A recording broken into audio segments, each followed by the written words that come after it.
बात आपका आज की इस क्लास में जिसमें आज हम देखने जा रहे हैं जय प्रक्रम क्लास 10th एनसीईआरटी का चैप्टर नंबर ये 5 है, जो कि यहाँ से बहुत इंपॉर्टेंट रहने वाले जितने भी क्वेश्चन इस चैप्टर से बन सकते हैं मैंने यहाँ पर कवर कर लिए हैं। जिसमें रक्त हो गया, हृदय हो गया, प्रकाश संश्लेषण, वाष्पोत्सर्जन, धमनी स्राव, रुधिर लसिका में अंतर, श्वसन दहन में अंतर और भी बहुत कुछ वीडियो हम देखने वाले हैं। तो चलिए स्टार्ट करते हैं। इससे पहले अगर आप इस चैनल पर नए हैं सब्सक्राइब कर लें तथा अपने फ्रेंड और शेयर भी कर दें।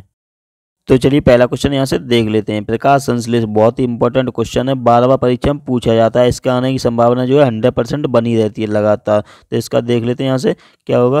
प्रकाश संश्लेषण यहाँ से डेफिनेशन इसकी होगी, प्रकाश संश्लेषण वह प्रक्रिया है जिसमें हरे पौधे सरल अकार्बनिक पदार्थ कौन कौन से होते हैं, जैसे कि कार्बन डाइऑक्साइड व जल का कच्चे माल के रूप में प्रयोग कर उन्हें क्लोरोफिल व सूर्य के प्रकाश की उपस्थिति में कार्बनिक भोज्य पदार्थों में परिवर्तित कर देते हैं। इस प्रक्रिया में ऑक्सीजन एवं जल उप उत्पाद के रूप में मुक्त होते हैं। एक बार यहाँ से देख लेना, इंपॉर्टेंट क्वेश्चन है, बहुत ही ज़्यादा है। तो रिएक्शन यहाँ से देख लेते हैं क्या होने वाली है। 6CO2 + 12H2O = सूर्य का प्रकाश ऊपर और नीचे पराहरित। उसके बाद C6H12O6 और उसके बाद 6H2O और 6O2। यहाँ पर ऑक्सीजन जो है वो निर्मुक्त होगी, यानी कि यहाँ से निकलती है ऑक्सीजन, और जल भी यहाँ से निकलता है। और क्या प्राप्त होता है, ग्लूकोज प्राप्त होता है। ठीक है, तो यहाँ से इंपॉर्टेंट रिएक्शन है, ये भी यहाँ से पूछी जा सकती है। तो नेक्स्ट देख लेते हैं यहाँ से, प्रकाश संश्लेषण को प्रभावित करने वाले कारक। तो इसका बाह्य कारक जो है वो क्या है, एक तो प्रकाश हो गया, तापमान हो गया, कार्बन डाइऑक्साइड हो गया, जल हो गया। ठीक है, तो ये यहाँ से इसके पॉइंट देख लेने, एक बार याद कर लेना अच्छे से। नेक्स्ट पॉइंट इसका क्या रहने वाला है, आंतरिक कारक कौन सा है। तो पत्ती की जो संरचना है वो आंतरिक कारक इसका हो जाएगा। ठीक है, तो यहाँ से ये भी देख लेना है। अब देख लेते हैं नेक्स्ट क्वेश्चन।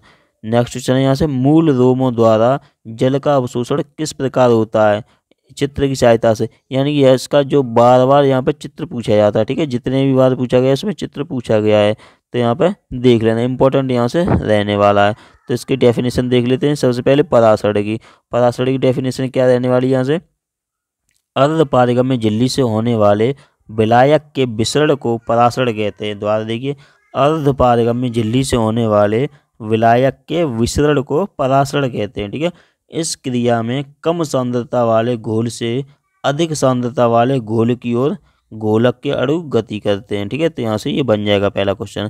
दूसरा यहाँ से क्या है, मूल रोम क्या है डेफिनेशन इसकी, जड़ की मूलीय त्वचा से एक कोशीय मूल रोम बनते हैं। ये जड़ तथा इसकी शाखाओं के अग्र छोर पर पाए जाते हैं। ठीक है, ये जो जड़ है तथा इसकी शाखाओं के अग्र छोर पर पाए जाते हैं।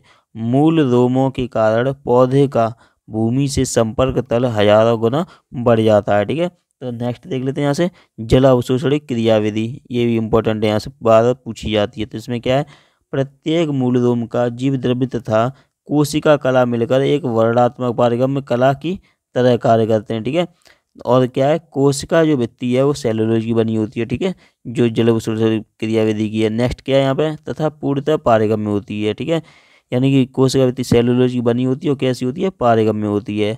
पारगम्य का मतलब आर पार, यानी कि दिख सके उसमें से। नेक्स्ट क्या है, और भूमि से में मृदा कणों के बीच उपस्थित जल के साथ संपर्क बनाती है। ठीक है, इसे क्या कहते हैं, केशिकीय जल कहते हैं। नेक्स्ट क्या है यहाँ से, मूल रोम के अंदर उपस्थित केंद्रीय रिक्तिका में अनेक पदार्थों का विलयन कोशिका का रिक्तिका रस होता है। ठीक है, तो यहाँ से इसे पढ़ लेना एक बार। इसका चित्र मैं यहाँ से आपको दिखा देता हूँ, तो वो यहाँ से इंपॉर्टेंट बन जाएगा। लेकिन आपको यहाँ से यहाँ तक लिखना है। एक बार मिट्टी के लगे हुए हैं, यहाँ से मैं बता देता हूँ। जो ये परासरण वाला है वो तो कंप्लीट करना है। ठीक है, और मूल रोम वाला ये भी यहाँ तक कर लेना, लिख लेना है। और जलोत्सर्जन क्रियाविधि जो है वो यहाँ तक लिख लेनी है। एक बार इसका स्क्रीनशॉट ले लिया, या फिर PDF जो है मैं टेलीग्राम चैनल पर डाल दूंगा, तो वहाँ से PDF भी निकाल लेनी है एक बार। ठीक है, यूपी बोर्ड ऑनलाइन एजुकेशन के नाम से टेलीग्राम है, जिसकी लिंक मैंने डिस्क्रिप्शन दे दी है, वहाँ पर ज्वाइन कर लेना और निकाल लेनी है, यहाँ तक कर लेना है ये। ठीक है, और अब इसका चित्र देख लीजिए एक बार। इस प्रकार से अच्छे से चित्र बनाना है, कोई ज़्यादा टिफिकल्ट नहीं है। यहाँ से एक एक पॉइंट यहाँ पे नेट की तरह ऐसे करके बना लेना और यहाँ से अलग कर देना। उसके बाद धीरे धीरे ऐसे करके मिला के बना लेना है। ठीक है, और जो जाइलम है ये यहाँ पे है, जल का संवहन कौन करता है, जाइलम करता है। ठीक है, और जो पादप पदार्थ है यानी पोषण पदार्थ है उनका संवहन कौन करता है, फ्लोएम करता है। तो ये यहाँ पे पाए हैं। ठीक है, यानी कि जो वेस्कुलर ये दिखाई दे रहे हैं ये सब जाइलम है, और बाकी के ये यहाँ पे ये वाले जो फ्लोएम है। ठीक है, ये मारक कोशिकाएं हो जाएंगी बीच में यहाँ पे, ये इस टाइप पे मारक कोशिकाएं। और मृदाकण, ये छोटे छोटे से मृदाकण दिखाई देते हैं यहाँ पर, ये हो जाएगा, ठीक है। मूलरोम भी हो जाएगा। कॉर्टेक्स, ये जालीनुमा संरचना बनी हुई है, कॉर्टेक्स हो गया। और बाहर की जो ये त्वचा दिखाई दे रही है वो एंडोडर्मिस हो जाएगी, ठीक है। ये नेक्स्ट देख लीजिए यहाँ से, नेक्स्ट क्या क्वेश्चन, मानव रुद्र की संरचना तथा कार्य का वर्णन कीजिए। ये भी इम्पोर्टेंट है यहाँ से, और बार बार पूछा भी जाता है। तो हम यहाँ से रुद्र के बारे में पढ़ लेते हैं थोड़ा सा। रुद्र का मतलब ब्लड, ठीक है, ब्लड यहाँ से पढ़ लेते हैं एक बार हम इसे अच्छे से। रुद्र का संगठन सबसे पहले देख लेते हैं। रुद्र एक तरल संयोजी ऊतक है। यह जल से थोड़ा गाढ़ा होता है, हल्का होता है, क्षारीय होता है। इसके दो मुख्य घटक होते हैं। पहला कौन सा है, प्लाज्मा है। यह हल्के पीले रंग का होता है, हल्का क्षारीय होता है और निर्जीव तरल है, ठीक है। यह रुद्र का लगभग 55% भाग बनाता है। यानी कि जो होता है, जो प्लाज्मा, वो कितना होता है, लगभग 55% भाग बनाता है, ठीक है। और उसके बाद में जो बचता है वो क्या होता है, यहाँ से प्लाज्मा में लगभग 92% जल और 8% घुलित पदार्थ पाए जाते हैं, ठीक है। तो यहाँ से ये भी याद रखना है। अब मैं एक बार बता देता हूँ थोड़ा सा। ये बना दिया यहाँ पे ब्लड, ठीक है। यहाँ पे ये हो गया ब्लड। ब्लड में क्या क्या पाया जा रहा है, तो यहाँ पे पाया जाता है, यहाँ पे 55% तो ये प्लाज्मा हो गया, ठीक है। 55% क्या है, प्लाज्मा। और ये बचा जो 45%, ये क्या होता है, ब्लड वेसल्स होती हैं। क्या होती हैं, ब्लड वेसल्स, यानी कि रुद्र कणिकाएं होती हैं। अब यहाँ पे जो 55% है, इसमें भी 90% के लगभग होता है जल, और 10% जो बचा है वो घुलित पदार्थ पाए जाते हैं, ठीक है। तो इस प्रकार से याद कर लेने हैं अच्छे से एक बार। और जो 45% होती हैं ब्लड वेसल्स यानी रुद्र कणिकाएं, वो 3 प्रकार की होती हैं। पहली है WBC, दूसरी RBC, तीसरी प्लेटलेट्स है। ये तीनों है, मैं अभी कराने वाला हूँ आगे, ठीक है। यहाँ से देख लीजिए नेक्स्ट क्या है। नेक्स्ट है, इनमें कार्बनिक पदार्थ जैसे पाचन के उत्पाद, हार्मोन, कुछ एंजाइम, प्रोटीन, उत्सर्जी पदार्थ तथा अकार्बनिक पदार्थ जैसे घुलित गैसें, लवण, अकार्बनिक, ये सब पाए जाते हैं, ठीक है। आयन सम्मिलित होते हैं। नेक्स्ट क्या है, रुद्र कणिकाएं, जो मैं बता रहा था ब्लड प्लेटलेट्स, तो उनके बारे में पढ़ लेते हैं। ये कितनी होती हैं, 45% होती हैं, ठीक है। ये 3 प्रकार की होती हैं। कौन कौन सी होती हैं, RBC जो मैंने बताई अभी, RBC यानी कि लाल रुद्र कणिकाएं, रेड ब्लड कॉर्पसल्स। तो ये गोलाकार एवं उभयावतल तथा केंद्रक विहीन होती हैं। लाल रुद्राणुओं में हीमोग्लोबिन श्वसन वर्णक के रूप में पाया जाता है। यह ऑक्सीजन वाहक का कार्य करता है, ठीक है। दूसरा पॉइंट है, श्वेत रुद्राणु या फिर ल्यूकोसाइट। तो जो लाल रुद्राणु है RBC, उसे लिम्फोसाइट बोलते हैं, ठीक है। और जो ये श्वेत रुद्राणु है, इसे ल्यूकोसाइट बोलते हैं, ठीक है। ये भी याद रखना है, इसका नाम भी पूछा जाता है। तो इनकी संख्या 6000 से 10,000 प्रति घन मिमी होती है। ये केंद्रक युक्त अमीबा सदृश यानी कि अमीबा के समान तथा रंगहीन होते हैं, ठीक है। केंद्रक युक्त होता है, अमीबा के समान होते हैं और रंगहीन होते हैं। श्वेत रुद्राणु 2 प्रकार के होते हैं। कौन से, कणिकामय और कणिका रहित, ठीक है। श्वेत रुद्राणु शरीर की सुरक्षा से संबंधित होते हैं। इसे हम WBC क्या कहते हैं, यानी बॉडी का ट्रैफिक गार्ड बोल सकते हैं, ठीक है। बॉडी का सिक्योरिटी गार्ड बोल सकते हैं इसे हम। और ये इस प्रकार की ये संरचना, ये देख लेनी है आपको एक बार, ठीक है। किसकी, रक्त कोशिकाओं की ये संरचना है। नेक्स्ट है यहाँ से कणिकामय। कणिकामय यानी 2 पार्ट मैंने बताए थे, कणिकामय और कणिका रहित। तो ये यहाँ से देख लेने। कणिकामय में कौन कौन से आ जाते हैं, ये आ जाते हैं बेसोफिल, स्नोफिल और न्यूट्रोफिल। ये 3 प्रकार के आ जाते हैं, ठीक है। इसमें क्या होता है, कोशिका द्रव्य होता है, ठीक है, कोशा द्रव्य होता है। जो कणिका रहित है, इसमें कोशा जो द्रव्य है वो कणिका रहित होता है। ये भी 2 प्रकार के, लिम्फोसाइट और मोनोसाइट होता है, ठीक है। तो यहाँ से ये भी देख लेना है। अब देख लेते हैं हम रुद्र प्लेटलेट्स, जिन्हें प्लेट्स बोलते हैं, तो वो यही है, ठीक है, रुद्र प्लेटलेट्स। तो इनकी संख्या कितनी होती है, 2 लाख से लेके 5 लाख प्रति घन मिमी होती है। ये रुद्र स्कंदन में सहायक होते हैं। नॉर्मली जो है 1.5 लाख से लेके 4.5 लाख तक प्लेटलेट्स होती हैं हमारे शरीर में, ठीक है। नेक्स्ट है यहाँ से रुद्र के कार्य, ये इंपॉर्टेंट है, बार बार पूछे जाते हैं। तो रुद्र के कार्य कौन कौन से हैं, गैसों का परिवहन करना, पोषक पदार्थों का परिवहन करना, उत्सर्जी पदार्थों का परिवहन करना, शरीर ताप का नियंत्रण एवं नियमन बनाए रखना। और उसके बाद है अन्य पदार्थों का परिवहन, जैसे कि रुद्र हार्मोन, एंजाइम, एंटीबॉडी आदि का जो है परिवहन करता है। नेक्स्ट है रोगों से बचाव व घाव का भरना, ये भी इसका कार्य है। और लास्ट है इसका थक्का बनाना यानी ब्लड क्लॉटिंग करना यहाँ से, ठीक है। अब नेक्स्ट क्वेश्चन है यहाँ से इम्पोर्टेंट है, मानव हृदय में रुद्र प्रवाह, यानी ये जो हृदय का जो चित्र है वो बार बार पूछा जाता है। और बार बार नहीं, कई बार यानी लगातार भी पूछा जाता है यहाँ से, ठीक है। हार्ट जो है वो पूछा जाता है बार बार। चलिए इसे देख लेते हैं। सबसे पहले देख लेते हैं हार्ट की डेफिनेशन क्या है। पंपिंग अंग, यानी पंपिंग अंग जो होता है किसे कहते हैं, हार्ट को कहते हैं, यानी हृदय को कहते हैं। हृदय परिसंचरण तंत्र एक महत्वपूर्ण है भाग है, ठीक है। हृदय जो परिसंचरण तंत्र का एक महत्वपूर्ण भाग है।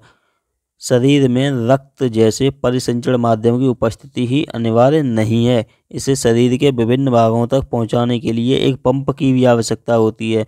हृदय ही इस पंप की तरह कार्य करता है, यानी हृदय का जो कार्य क्या है हमारे शरीर में, ब्लड को पंप करना है, ठीक है, यानी कि फिल्टर करना, यहाँ से पंप करना होता है। यह अशुद्ध रक्त को शरीर के प्रत्येक अंग से एकत्र कर रक्त को शुद्धिकरण हेतु फेफड़ों में भेजता है। यानी हार्ट का जो कार्य है वो होता है पंप करना, और ये पंप करने के बाद में क्या करता है, जो अशुद्ध रक्त जो होता है वो फेफड़ों में भेज देता है। फेफड़ों में फिर क्या होता है, ब्लड को फिल्टर किया जाता है, ठीक है, तथा फेफड़ों से प्राप्त शुद्ध रक्त को, यानी शुद्ध जो रक्त है उसे शरीर के सभी अंगों में भेजता है ये, ठीक है। हार्ट का ये कार्य, इंपॉर्टेंट कार्य, बहुत ही इंपॉर्टेंट है। और हार्ट बीट कितनी होती है 1 मिनट में, लगभग 72 टाइम होती है, ठीक है, 72। नेक्स्ट यहाँ से मानव हृदय की आंतरिक संरचना का आपको एक बार चित्र देख लेना केवल, और वो बना देना है केवल। ये जो चित्र दिखाई दे रहा है तो इसे बना के आपको यहाँ से इसके नाम लिख देने हैं केवल, ठीक है। इतना ही आपको करना है, बहुत ही अच्छे तरीके से कर देना, ठीक है। ये अग्र महाशिरा, यहाँ से ये जो दिखाई दे रही है यहाँ से अग्र महाशिरा हो जाएगी, और यहाँ से जो है ब्लड, यानी कि जो शरीर में आता है यहाँ से हार्ट में, तो यहाँ से आता है, एंटर करता है, ठीक है, यहाँ से। उसके बाद में यहाँ से ऐसे निकलते हुए फिर वहाँ पे जाता है फेफड़ों में फिल्टर होने के बाद में शुद्ध हो जाता है, फिर यहाँ से एंटर करता है, ठीक है, यहाँ से एंटर करेगा, फिर यहाँ से एंटर करने के बाद यहाँ पे आ जाएगा, उसके बाद में पूरे शरीर में फैल जाता है, ऐसे एंटर करता रहता है शरीर में, ठीक है। और यहाँ पे बाल्व पाए जाते हैं, बाल्व यहाँ पे द्विबलनी कपाट होता है यहाँ पे बाएं अलिंद में, यानी बाएं अलिंद बाएं निले बाएं, यानी बाईं साइड पे जो होता है वो द्विबलनी कपाट होता है, और यहाँ पे त्रिबलनी कपाट होता है, यानी दाईं साइड पे क्या होता है, त्रिबलनी कपाट पाया जाता है, ठीक है। तो यहाँ पे लिखा हुआ है ये धमनी जो होती है, धमनी वो शुद्ध रक्त को ले जाती है, और शिरा जो होती है, शिरा वो अशुद्ध रक्त को ले जाती है।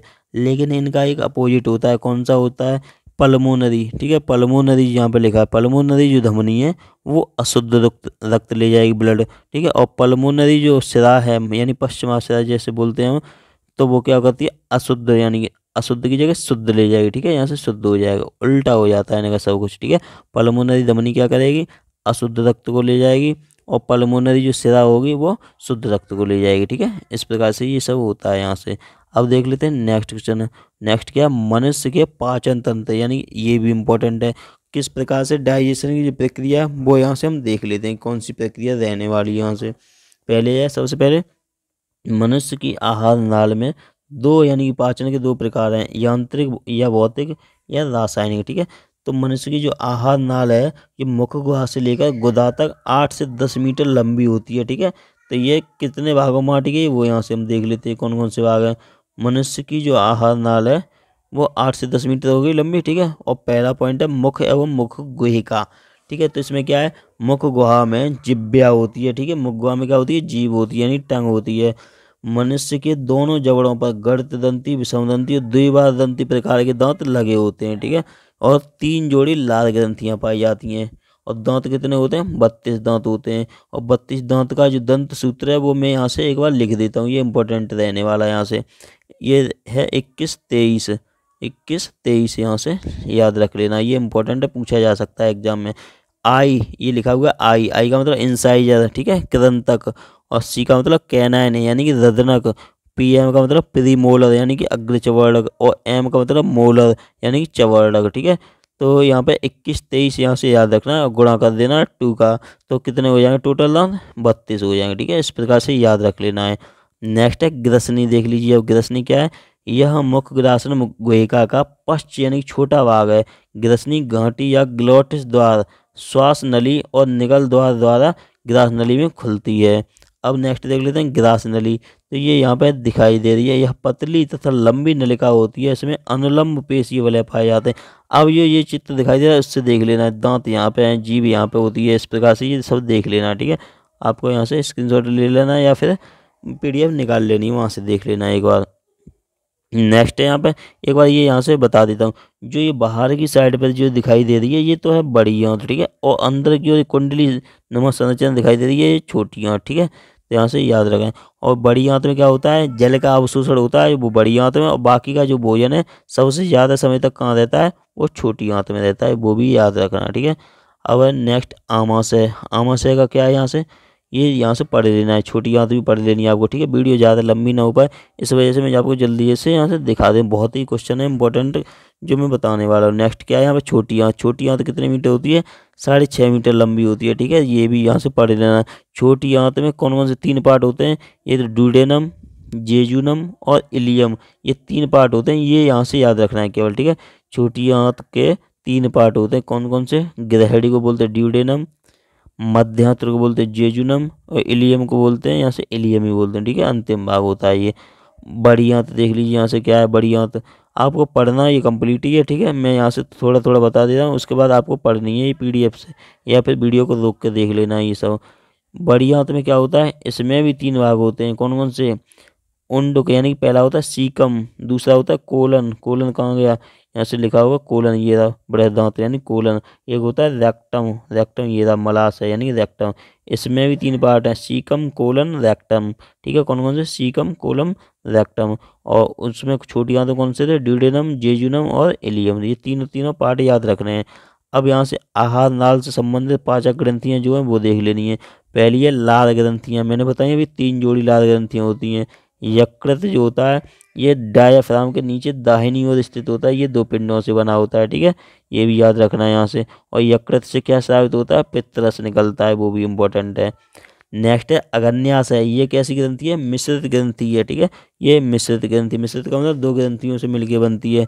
नेक्स्ट यहाँ से देख लेते हैं इंपॉर्टेंट पॉइंट कौन सा है, वाष्पोत्सर्जन और बिंदु श्रावण में अंतर है यहाँ से, ठीक है। वाष्पोत्सर्जन और बिंदु श्रावण में ऐसा करते हैं, ये जो वाष्पोत्सर्जन और बिंदु श्रावण में अंतर है, और धमनी शिरा में अंतर है, और रुधिर लसिका में अंतर है, श्वसन दहन में, ऑक्सी अनॉक्सी में अंतर है। ये सभी अंतर में नेक्स्ट वीडियो में यानी पार्ट 2 में बता दूंगा, क्योंकि वीडियो ज़्यादा लंबी ना हो पाए इस वजह से यहाँ से मैं अभी ये समाप्त करता हूँ। नेक्स्ट वीडियो में ये सभी बता दूंगा। और वीडियो का जो प्ले लिस्ट है वो बना दिया गया है, एक एक नंबर से लगी हुई है, क्रम से लगी हैं, सबको जो निकल चुकी है वीडियो वो वहाँ से देख लेनी है। एक एक वीडियो बहुत इंपॉर्टेंट रहने वाली है, और चैप्टर वाइज लगी हुई है। तो इसी चैप्टर का 2 पार्ट हो रहा है, नहीं तो सभी एक एक पार्ट में सभी कंप्लीट हो गई हैं। ये बड़ा चैप्टर है थोड़ा, इस वजह से इसका 2 पार्ट यहाँ से कर दिए गए।